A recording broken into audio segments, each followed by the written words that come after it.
Beauty and the Beast, the long-running stage musical that had its Broadway debut in 1992, is about to have its latest US national tour in the summer of 2025.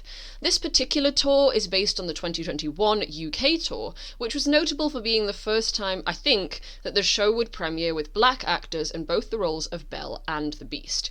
Courtney Stapleton opposite Emmanuel Kojo, and then later Mr. Stunning from the IKEA ads, Shaq Taylor. And also they had Gavin Lee as Lumiere, who reprised his role after originally playing Lumiere at the Paper Mill Playhouse production in 2019, where he got to wear a much more beautiful costume. I think his UK costume was a tremendous downgrade. And if I'm honest, I think a lot of the costuming is kind of lacking in this 2020s incarnation of the musical, particularly in the case of the Beast and the enchanted objects. I've just always had a problem with the suspension of disbelief when it comes to the enchanted objects, and that's because of the scale. In the 1991 Disney animated film that the musical was based on, the enchanted objects are, when compared to Belle, our main human, object-sized. Cogsworth is a mantle clock and is mantle clock-sized, Lumiere is a candelabra capable of being held in the hand, and Mrs. Potts is similar. We see characters lift up her son Chip, a teacup, like you would any other teacup. Then when Beauty and the Beast came to Broadway, they had to bring these animated objects into the real world and make them capable of singing and dancing on stage. Certainly, when the Broadway musical first premiered, the costumes were a wonder, technical marvels capable of lighting up with real fire, but these enchanted objects are, well, giant. They're not object-sized anymore, they're human-sized. And so it seems that their only great hindrance in life is having, say, a spout instead of an arm, a see-through stomach with a visible pendulum inside, candles for hands, and in the case of the most recent ensemble, they're a bit bummed out about wearing a beautiful tuxedo with spoons on it? I don't know, it doesn't seem that urgent. And to me, they hardly seem like the objects they're meant to be representing, especially in this most recent incarnation.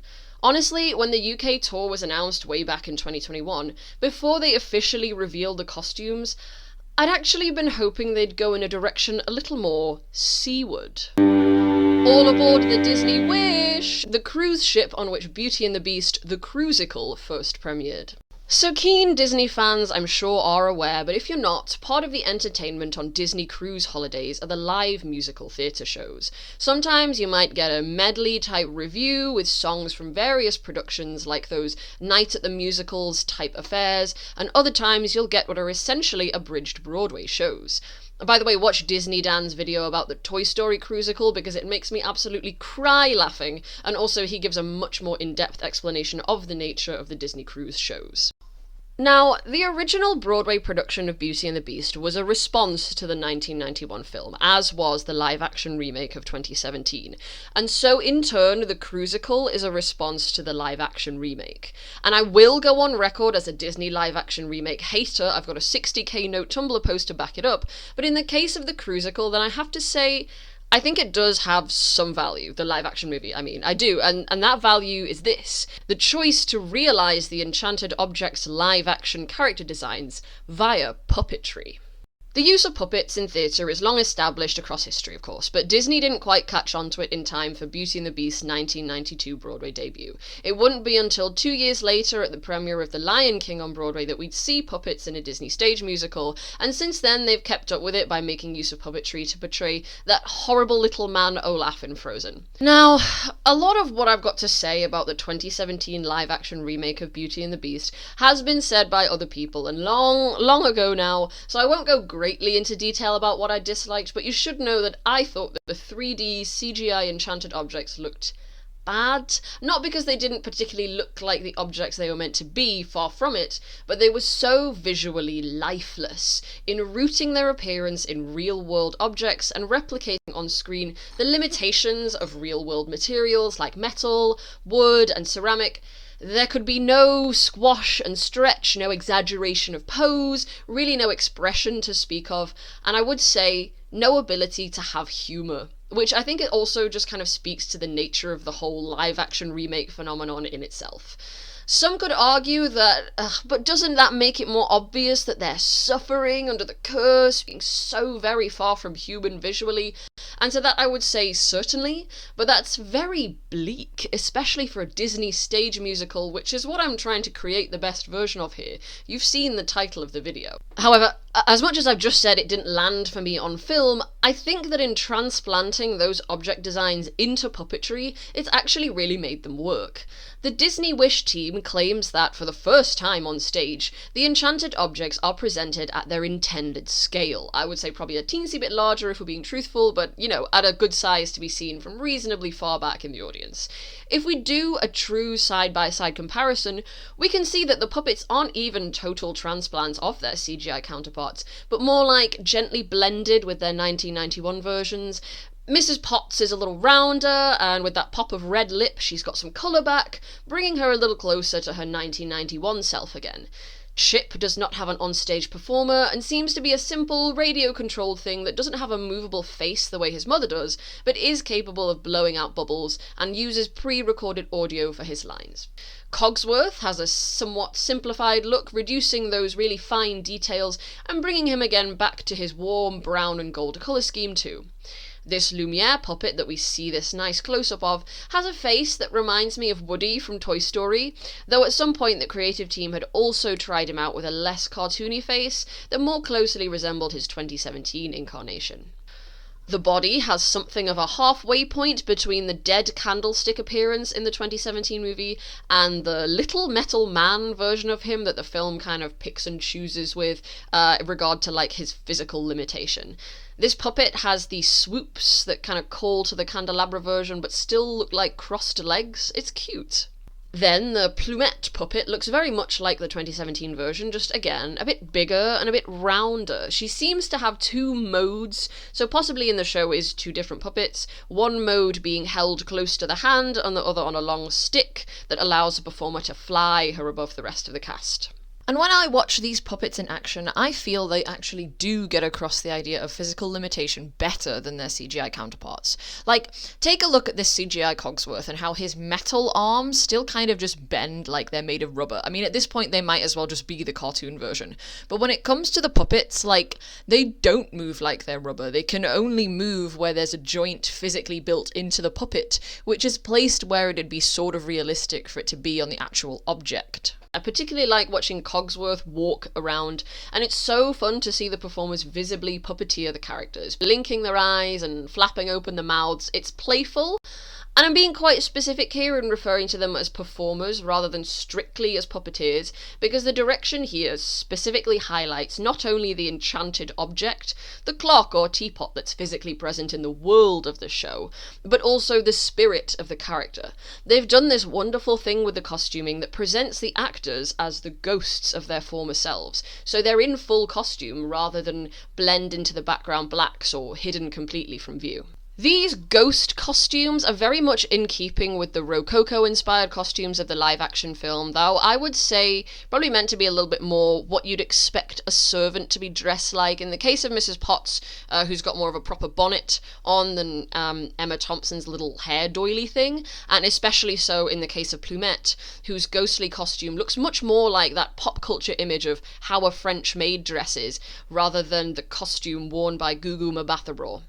And then, of course, these ghostly costumes feature fashionably Georgian white-face makeup, with the clothing itself in shades of white and blue that fade out to black down the limbs, giving that disappearing into nothingness effect. And oh, I like it. I really do like it. I think it was such a strike of inspiration, making it so that both the puppet and the costume put together create the complete look of the character in a way that I think is very similar to how Zazu is presented in the Lion King musical, where the bleached out hornbill puppet needs the accompanying butler costume of the performer to complete the entire familiar blue appearance. Then there's one last enchanted object that I haven't mentioned yet, and that's Madame de la Grande Bouche, or as she's called in 2017, Madame Garde-Robe, but that's because she wasn't realised as a puppet, and I think this is a hard one to do really well because for the most part, it seems that the human characters, I guess Belle, should only be looking at the puppet and not at the human face of the ghostly puppeteer. But with Madame Wardrobe here, because a wardrobe puppet would indeed be quite large. They've instead just placed the performer inside, more like she's wearing a costume. This means that the only face for Belle to interact with is indeed a human face. I'm kind of thinking the Cruisicles creative team probably went with this method instead of just going straight puppet, because then it'd be unfair on the Madame Wardrobe actress to be hidden when everyone else is visible. I struggle to think of how I'd change this, honestly, because I don't love the Cruisical Madame Wardrobe the way I love the other characters, but she still looks more like a wardrobe than she does on Broadway or in the 2020 tours, so we'll just have to live with it. Nothing's perfect after all. So, as we can see, not everything in the Cruisical would work for my hypothetical perfect revival. I truly think that puppetry saved the smaller enchanted objects, but the same cannot be said for its beast. Now, I know that the nature of the stage is that sometimes you're not going to see stuff close up, but I do think that the Cruisical's beast kind of looked like a Halloween mask. It just goes over the top half of the face and doesn't match the actor's skin tone. So luckily, I mean, most of the audience isn't going to see that. The bigger crime are his big furry legs. There's just something about the proportions that doesn't look menacing, but instead just a bit silly. I'm quite attached to the animated beast's dramatically top-heavy silhouette, and I think there should be more of an effort to maintain it. Again, this is, a Cruisical, it's not like a full Broadway production, so I can forgive the big furry legs, but I don't want them in my perfect revival.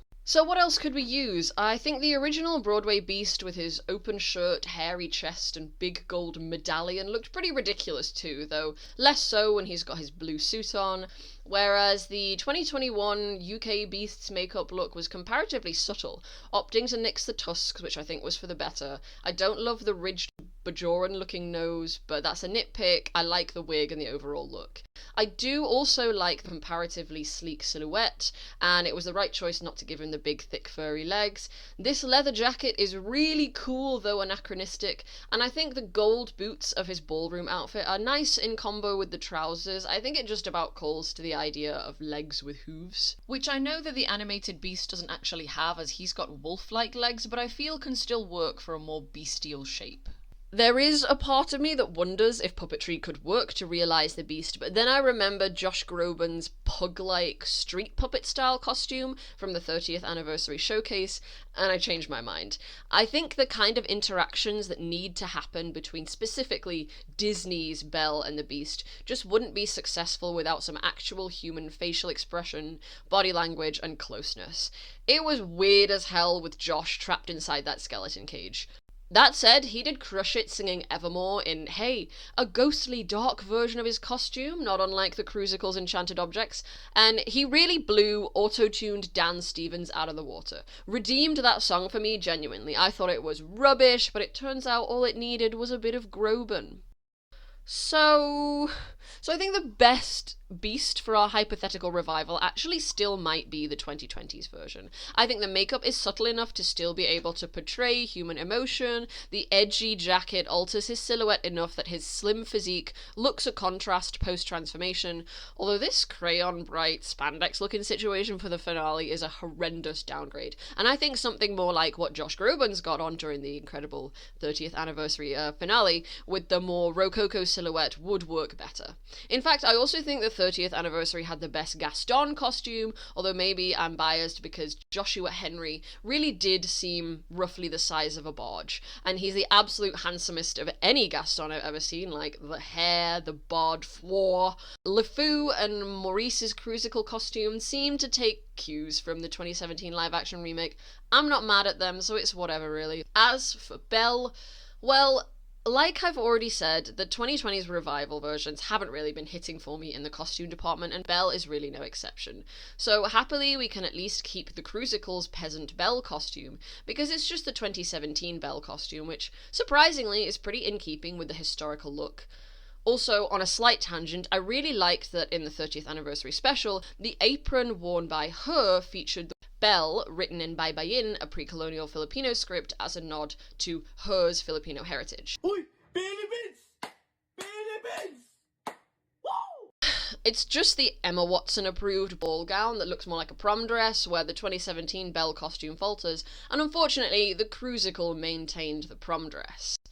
Then, the 2020s versions have this weird one. I don't know how to describe it. Certainly modern, and I think in some ways taking inspiration from the prom dress with its embroidery, but there's just something strange about it, and I don't like it. It doesn't feel rooted in any time period, but then, I don't know, its weirdness at least fits in with the rest of the odd costuming. So I don't know, why don't we take a look back at the original animated Belle dress? As a non-fashion historian, I hesitate to say how historically influenced this thing actually is, but I think the generally accepted time frame for Disney's Beauty and the Beast is like Rococo times, which is characterized typically by robe à la française, big wigs, and powdered faces. Like, I guess I think Marie Antoinette is the vibe, and the animated Belle dress really isn't that at all, so I think maybe that's why the 2017 film later thought it could get away with the prom dress while still giving Rococo styling to all the other characters, like those seen at the prologue ball.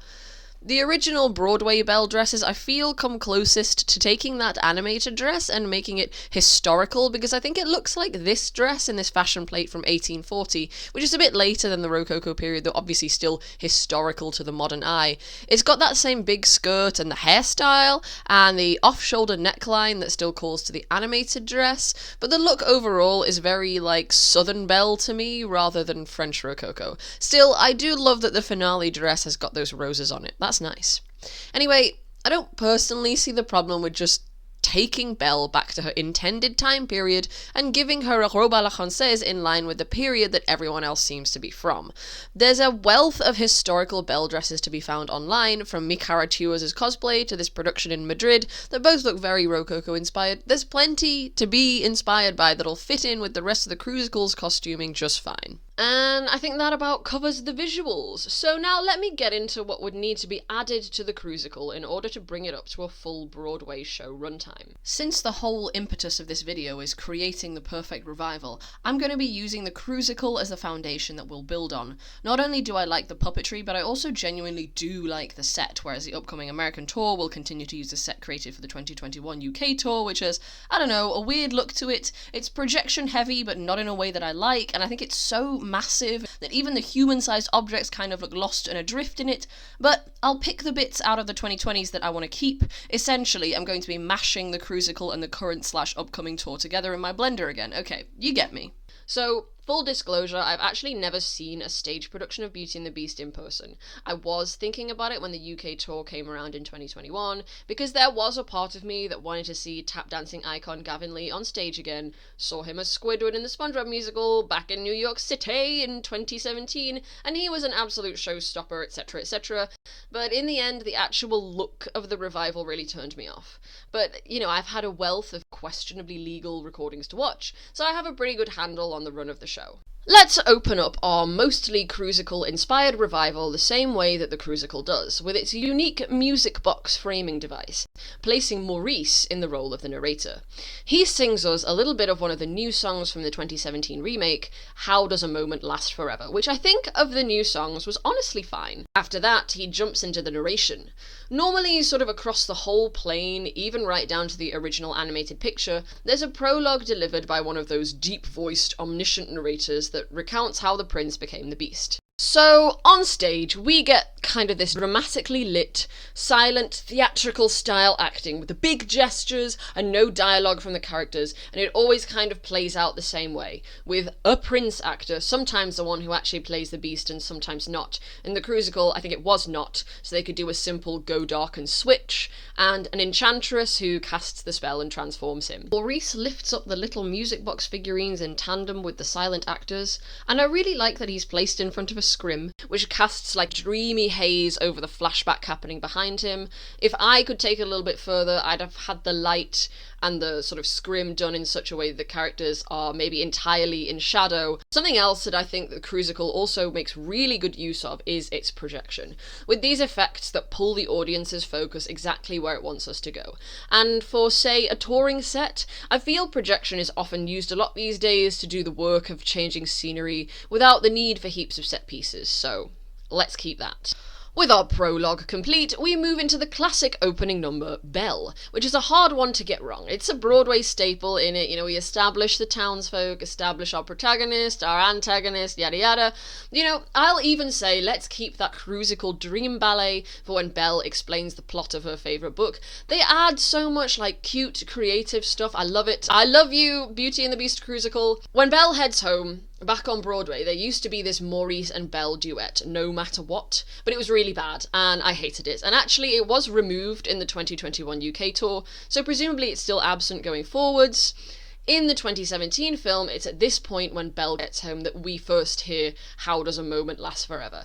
And I actually think, for our revival here, it could come back at this same point. No Matter What was there to make a song out of Maurice's bouncy character theme from the 1991 film, and also cements the closeness of Maurice and Belle's relationship, so maybe How Does a Moment Last Forever could be altered a little as a duet here. We could have a reprise duet, but it doesn't have to be long, just establishing of their love, and the Crucicle kept the pulled from the fairy tale stuff about Belle requesting a rose. So let's keep that too, as normally they don't have this in the stage musical.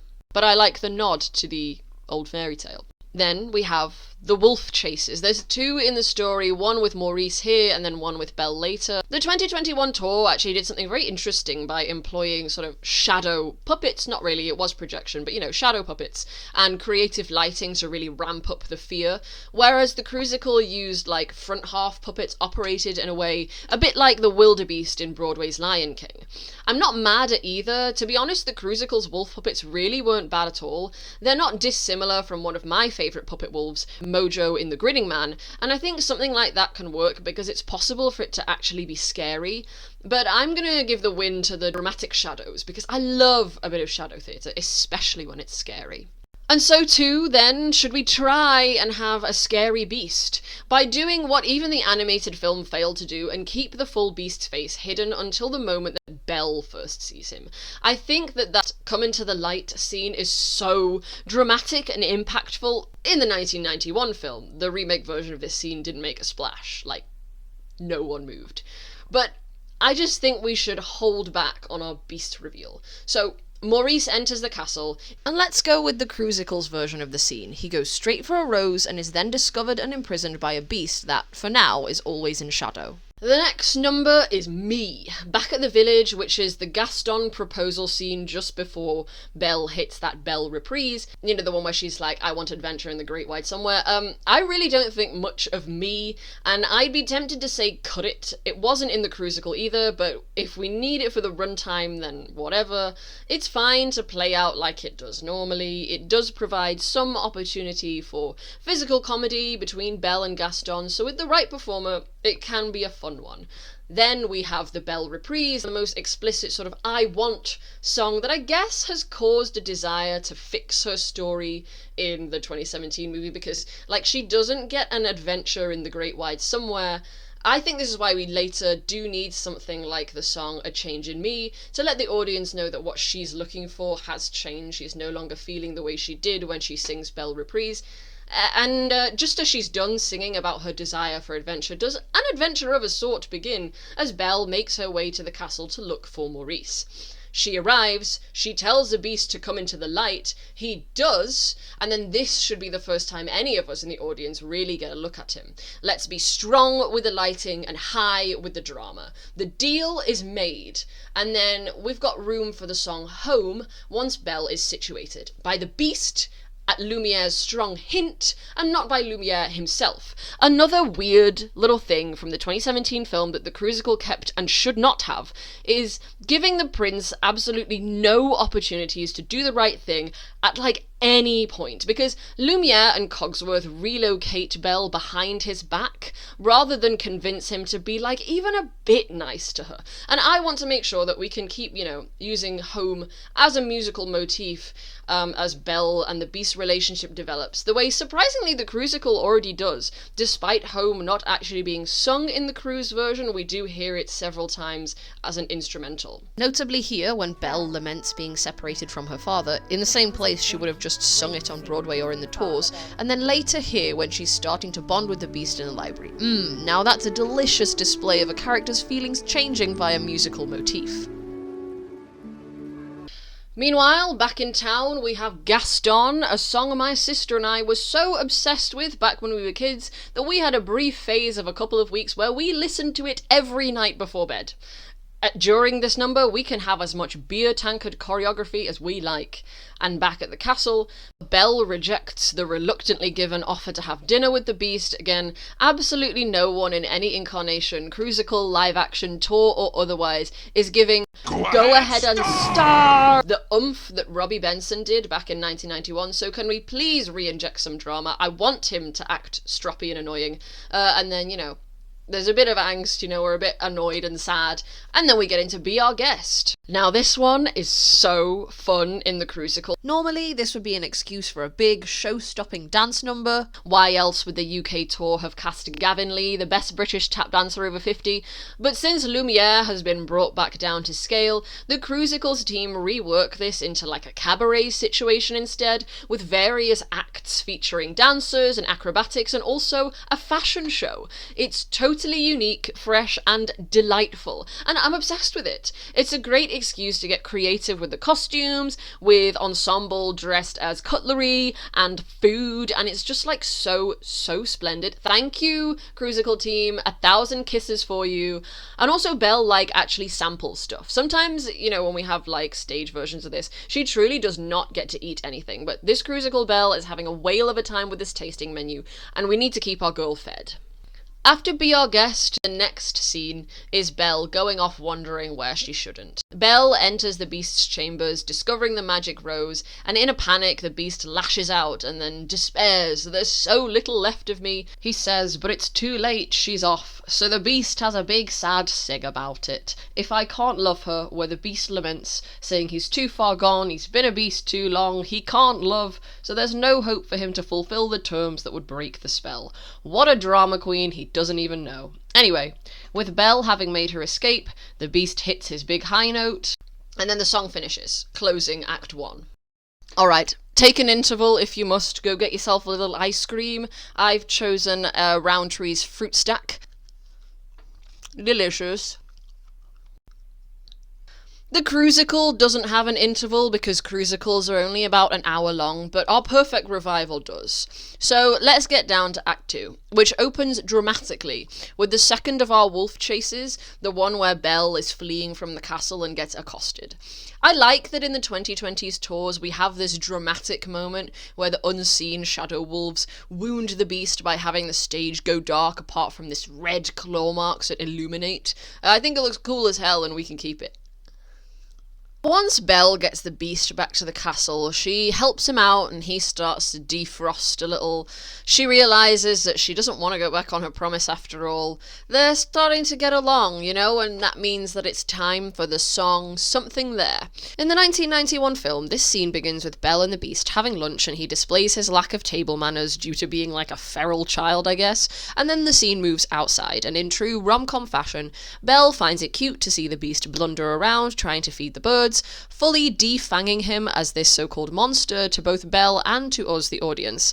And then they have a snowball fight and it's cute. Oh my god, it's so cute. But presumably due to the set pieces, it seems like almost all stage versions skip the bird feeding scene and they just stay indoors instead, where the Beast, I don't know, he attempts to be gentlemanly while they're having lunch, but I don't think it works quite as well, and I actually think we can skip the table manners scene instead and just spend the first portion of the scene entirely in the snow. I think it's more important to not only see the Beast be kinder to Belle, but also to others like, sure, these birds, so he can feed some bird puppets, not whatever was going on here in the 30th anniversary special with these kids in bird costumes.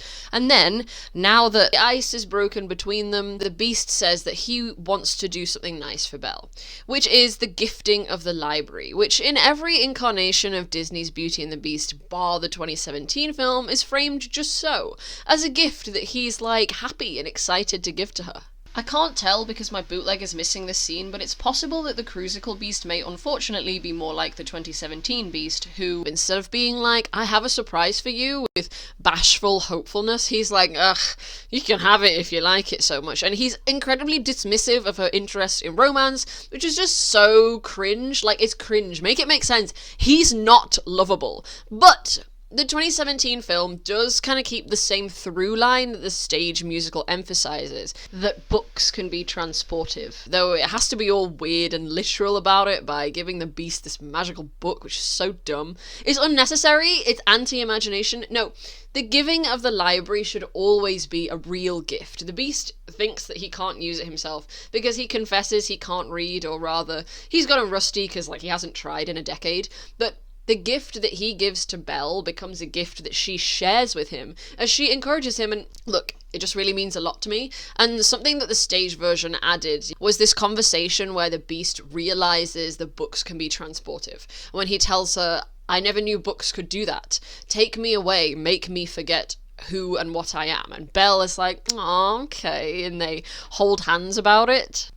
The servants spot Belle and the beast holding hands as they giggle over their little storybook, and then we're into Human again, which is this weird little situation of a song that was boarded back in 1991, but didn't make it into the final cut of the film, but then it was animated and added back into a special release about a decade later.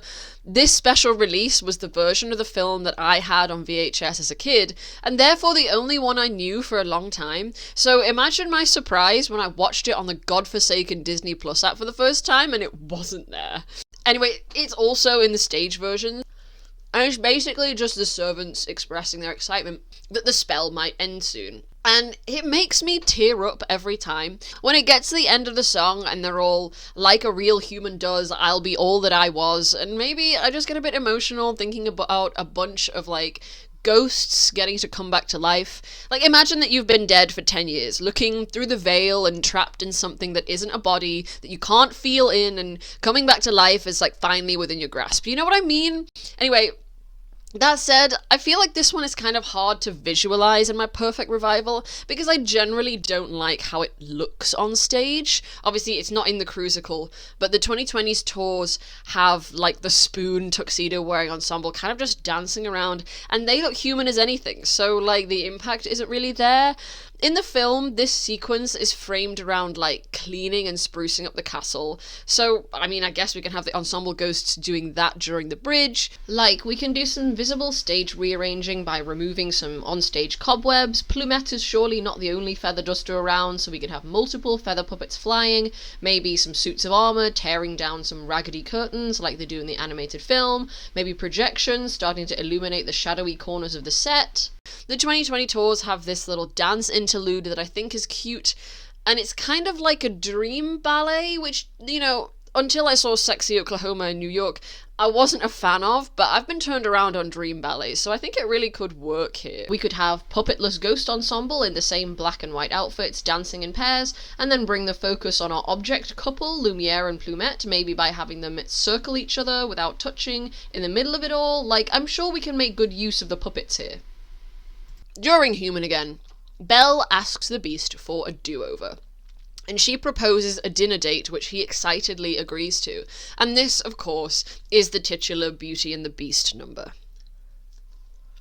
Now this, obviously, is the most important scene in the 1991 film, and it's where the whole heart of it lives, but on top of that, it's also the dance scene that changed animation. It pioneered this technique of animating 2D characters within a 3D space, the CGI ballroom allowing for great sweeping camera movements previously unachievable with painted backgrounds, and within it, an incredible closeness shown between the two leads as animated by magical wonder wizard Mr. James Baxter. The 2017 remake of this scene, by contrast, is a cold, extended sequence in a dark ballroom in which Emma Watson fails to look in love with the CGI beast she's dancing with, and in which the director seemed to think that adding animated sparkles to her dress would make up for the fact that there's absolutely no warmth in the scene at all. The beast lifts Belle at one point, which is it's kind of nice choreography, but she's limp as a ragdoll about it. And hey, they had way less of a challenge than actors do on stage, and they still beefed it. See, in film, you can really pull in and close up on a touch or a facial expression, but on stage, there's no zooming in. Not unless you're Bat Out of Hell or Sexy Oklahoma, or any Jamie Lloyd production, but that's not gonna fly for this show. So let's consider the crucical version, which I think, like it did with the enchanted objects, took the bones of what the live-action movie gave us and dusted them with a bit more warmth and charm. The scene maintains the same choreography in the live-action, but I can see that they're smiling. It's warm, it's happy, there seems like there's love. Like, they do that same lift and spin, but Belle isn't limp, you know, she like extends her arm out elegantly. And I like the moving pillars that suggest they're moving around a bigger space. I think it just about calls to the sweeping, revolving camera movements of the original animated sequence. They even managed to make the 2017 film's decision to have the room darken and then be illuminated by floating lights at the end of the dance work with the projection without turning the scene cold. Like, I'm impressed. Throw that right up on stage. Let's have it. And then, of course, after that, you know, they finish up the dance. The Beast asks Belle if she's happy. She realizes that she is, but I think she's probably, you know, unaware that that's been happening to her. But then, you know, she's like, I wish I could see my dad. The Beast is like, well, here you go, look in this mirror. And then she's like, my dad is in trouble, and he lets her go to her father, releasing her from her promise. I think in the 2020s tour he says, like, you're not my prisoner and you haven't been for a while, which is like, okay, you could have told her. But basically, yeah, he lets her go and then immediately sinks into a depression, hitting that If I Can't Love Her reprise. Usually this reprise ends with him going, let the world be done with me. All sad and deep, but I want to posit a heartbreaking falsetto. Let the world be done with me. A la Josh Groban in his 2017 movie over the credits cover of If I Can't Love Her, because, like, I do love a delicate finish. Fight me on it. So Belle heads for home, and we get her song, A Change in Me, a song that was added to the Broadway production specifically for Toni Braxton when she took on the role of Belle, and then the song remained in the show permanently, which, when I first heard it as performed by Susan Egan on a track from her solo album masquerading as a track from the Broadway album in a YouTube playlist, I thought it sounded really weird and out of place with the rest of the songs. And, like, on stage, when this number's performed, I think there's this absolute need in the leading ladies to, like, belt it out like crazy. And it seems to be an uncontested decision to do so in this song when I've looked at the 2020s tours. But then I watched this special performance that Toni Braxton did on Rosie O'Donnell's show, and I understood how the song should be performed. I don't know if Braxton performed it exactly the same way on stage, but in this isolated TV clip, there's a completely different feeling than I've been getting from the 2020s versions. The song is actually sweet and introspective, and I don't think it should be performed as some big, dramatic, shout-out-loud epiphany. I think it should be a softer moment of reflection and realization once she's left the castle. So I want that. Sorry to those directors who think that this needs to be a moment where she gasps on the finish with her arms thrown wide and the crowd bursts into applause, but I'm built different. I want to be crying. Then Gaston arrives to break up the sweet moment by inciting a mob. That's right, it's the mob song, which looks the same kind of across the board. I feel like, much like with the opening Belle number, you really can't go wrong with this one. He leads the sort of townsfolk to the castle where we have a battle, which starts off as like quite the slapsticky situation with the puppets. Like, it's cute, it's always going to be cute in the Crucible, and then it goes into a bit more actual drama with the face-off of the Beast and Gaston. In the Crucible, they use projection to try and make it look like Gaston falls off a wall, but he is just standing on the floor of the stage, so it looks a bit goofy. In the 2020s tours, they make a meal of him, like, screaming and falling by showing him, like, you know, suspended on the wires and kind of wiggling around, but since he's suspended like that, it doesn't really look like a fall. I think it's probably best done simply, you know, with, like, a crash mat. Like, I think back in the original Broadway production, that's what they did. Maybe we can have some projection or something to really amp up that drama, but we don't need him hanging there. That's crazy. Anyway, following that, we finally get a home payoff with a reprise that is devastating. When she says, I cry, and when she says,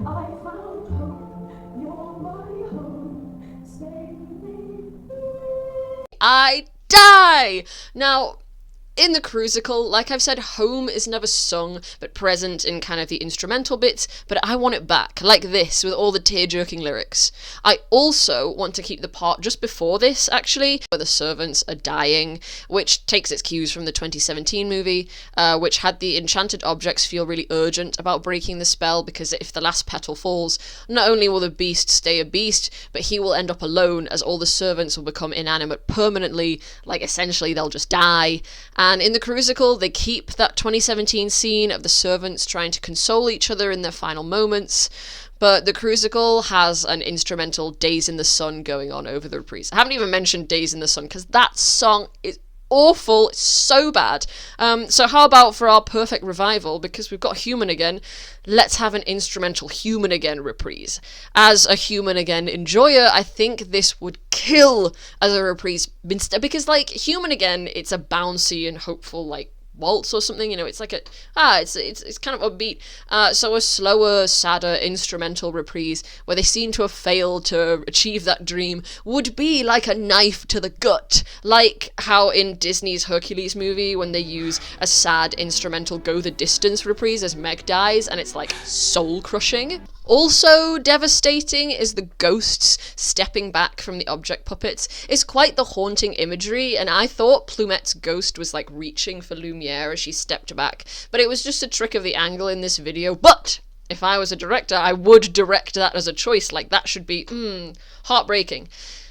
Back on track, and after the home reprise, it's time for the transformation. Another scene that is kind of untouchable in the 1991 film. It's very Renaissance paintings in the way that it visualizes the transformation. We've got like the beams of light and the cloak that kind of cocoons him. I think is always going to look a little goofy on stage. Essentially, you have to do a bit of like a tearaway situation. In the original Broadway and in the 2020s tours, the beast is kind of like spun around like a rotisserie chicken, and there's lots of lights to kind of sell the illusion, and then, you know, they do a tearaway. In the Crucicle, they went for like an interesting spin on this, and it's clearly calling to the way that the animated beast transforms kind of bit by bit, starting with the limbs and finishing with the face. But I think in sort of practice, it just looks kind of goofy the way he like pops an arm and then a leg out, and then, you know, sort of drunkenly stumbles around till he gets enough purchase to whip his mask off. But I like the concept. I think maybe it just needs a bit more movement to work from the beast actor. I don't know how feasible that is with him suspended like that, but maybe like a bit of rotation and maybe some elegance in the way that he extends the limbs, because as you can see, like here in the Cruiser, he really does just like pop out an arm and he pops out a leg. But when you watch the animated feature, there is like some real sort of like stretch and extension to the limbs that's like, you know, it's just more elegant. So I think I might keep the Crucicle's transformation. I'm into it. It just needs a little something else. I don't know. But what I do know is this, that the tiny, you know, last little If I Can't Love Her reprise, where he says, Look into my eyes, don't you recognize the beast within the man that's here before you? Makes me sob. It's moving and powerful, and also I think something that is kind of needed with the context of like animated Belle, and presumably also Broadway Belle, never like is explicitly told, like they don't let slip at any time that they were human. Like they're obviously magical, you know, she gets that, but they don't say, like, they don't let slip, oh, you know, I used to be a human man. Lumiere doesn't like let that go, you know, she doesn't know that the beast is a prince. As far as she knows, her beast did just die and what some random man has just appeared in his place. It's important to me that he declares to her that the beast that she like loves, that she fell in love with, is still present, you know, like especially since the stage doesn't have the portrait of Dorian Gray to like give her a clue. And finally, the finale. The Crucicle does it best, I have to say. So, of course, the last time we saw the servants, their ghosts had left behind their objects and then disappeared, and now they rush back on stage having transformed into their former selves, and now their costumes have been switched for ones in alive colours. Personally, I would have also changed the wigs for Lumiere and Cogsworth, as they keep their cool-toned black and white wigs here, and I would honestly have just gone for like brown or something to really keep up the warm tones. Or like, actually, I do want the outfit that Ewan McGregor was wearing as Lumiere, because that was really nice. But I mean, like, look at what we get. We get hugs, we get kisses, Plumiere have rights. Everyone reuniting happens here during the final ballroom dance, and the interactions are so good between the servants and then the servants and the prince. I couldn't be more obsessed with Lumiere jumping into the prince's arms. Like, these Crucicle actors were giving us everything, and I need this energy in a full revival. After that, as normal, once everyone's reunited, Mrs. Potts gets that little winter turns to spring Beauty and the Beast reprise, and I actually really like that in the Crucicle she stops after the line "nothing left to say" and doesn't sing Beauty and the Beast, unlike in 2017 or even in the 2020s tours, because, like, he's a man now, innit? He's no longer a beast. Beauty and the Man. The Crucicle brings Maurice back for a cheeky little "how does a moment last forever" right at the end, and it's actually so silly with him rising up out of the ground like that, but I understand that it's like bookending. I feel like we can still keep that in our perfect revival, but maybe he can just be on the stage, like, at the side. The central couple can be in the middle, Miss Potts can be on one side with her winter turns to spring, Maurice can just be standing on the other side with his "how does a moment last forever," like, it's fine. And then after that, we still get the choral vocals from, like, the whole company, like we always do, so we can still finish on a big resounding Beauty and the Beast. That's it! Alright, applause, applause, curtain call, yeah, bowing, the whole shebang. We've done it. We've created the perfect revival of Beauty and the Beast, the musical. Disney Broadway theatricals, you're welcome. Well, that's it. Let me know what you think. If you'd come and see my perfect revival, or if you hate it and you think you can one-up me, let's start a friendly rivalry. Or if you're a Disney big shot and you want to put it on for real, like, I'll let you. Just give me a free ticket. Anyway, thank you for watching this video. If you made it this far, thank you. And you will see me again if there is another one. Goodbye.